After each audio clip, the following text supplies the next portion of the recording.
O yo guys, sa mga gustong matuto po ng mga TMX 155, ito po mga lodi oh. Ito po ay sa taga Bicol mga lods. Ayan, refresh natin ang makina. Linisan natin. Ito natin ang bearing sa transmission, yan, malaki. Ito.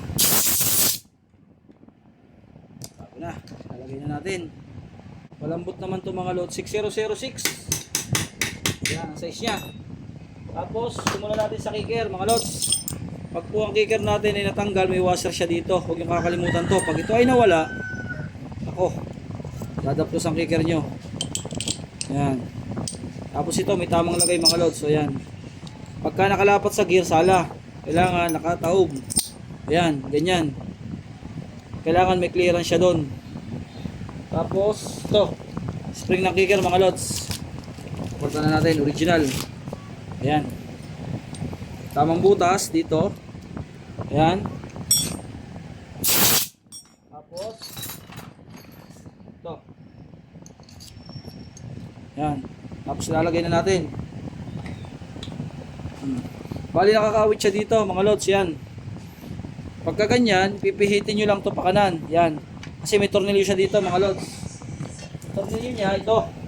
At sisiguraduhin nyo na may o-ring. Paikutin nyo. Tapos hapitan nyo to ng 17. Ayan mga lods. Ito, 17. Tapos tutulak nyo pababa para mag spray wheel. Ayan. Ito yung sinasabi ko mga lods oh. Ayan oh. Alright, yan sinasabi ko oh. Ito. Ganyan. Alright. Alright. Tapos, next natin, dito tayo sa counter shop, mga lods. Tresera. Ang tamang lagay ng tresera, pantay-pantay lang yung paa kasi hindi pwedeng ito. Baligtad po yan kasi hindi siya kakasa ng ISO. Kailangan yung tatama siya dito sa paa niya. Yan yung tresera natin. And next natin mga lods, huwag natin kalimutan yung washer ng kicker. Ito, sa ibabaw. Yan, nag-iisa-isa yung washer sa kicker. Ang lalagay natin dito yung manipis. Hanapin natin yung manipis mga lods, dalawa. Kasi yung isa, tatago natin yung isang manipis. Tatago yung isang manipis. Ayan. Okay, mamaya natin hanapin yung isang manipis ito. Sunod natin dito, primera. Ito yung primera natin. First gear. Next. Yan. Ito mga lods.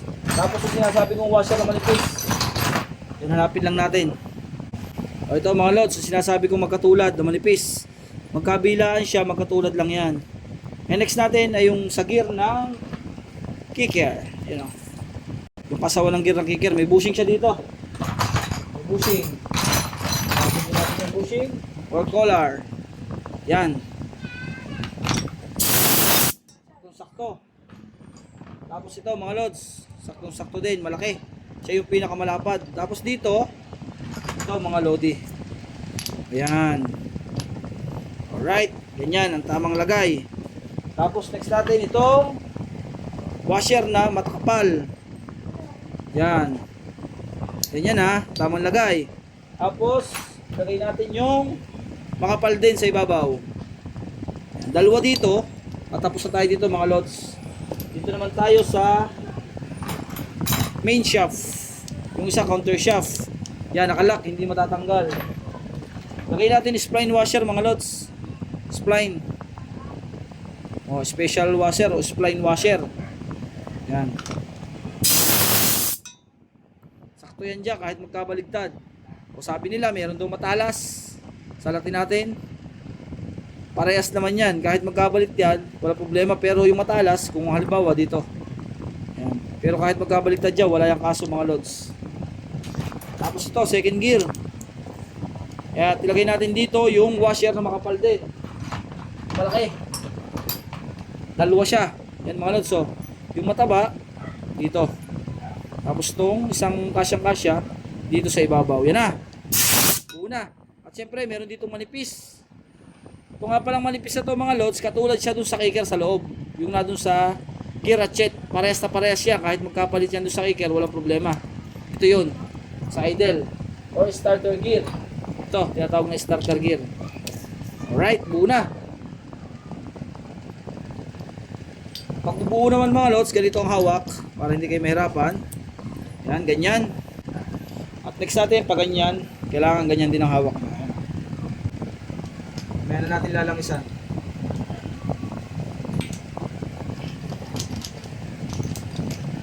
Yan mga lods, nakabagsak na. Mga lods, lalangsan muna natin, salin muna natin ito lang sa Honda. Dito. Oop. Balik na natin muna.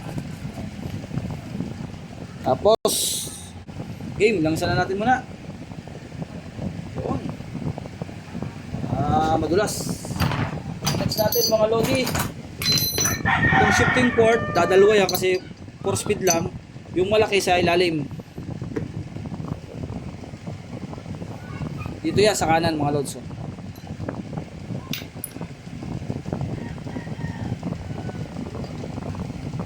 Ganyan lang ang tamang lagay. Tapos itong isa sa gitna.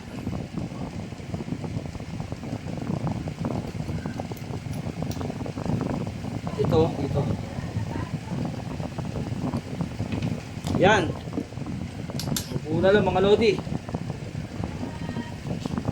Buo na siya. Alright na. Ngayon, tasakto ba natin ang ating naiwagang gasket pang malupitan din. Mga lodi. Ayan o.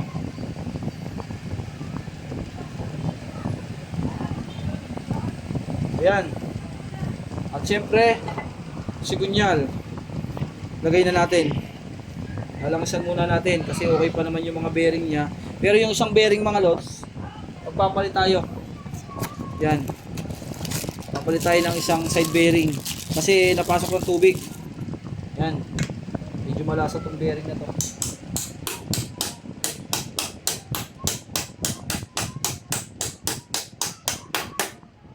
Yan mga lodi. Lagay na natin ang sigunyal. Ayan na mga lodi oh. Nakalagay na. Yan naman iwan na problema. Ayos lang yan. Kahit pumikas na siya oh. Okay na. Nakakabit na. Dalawa na yan. Dalawang bearing na. Tapos ito. Oops. Limutan natin yung bearing ng ito.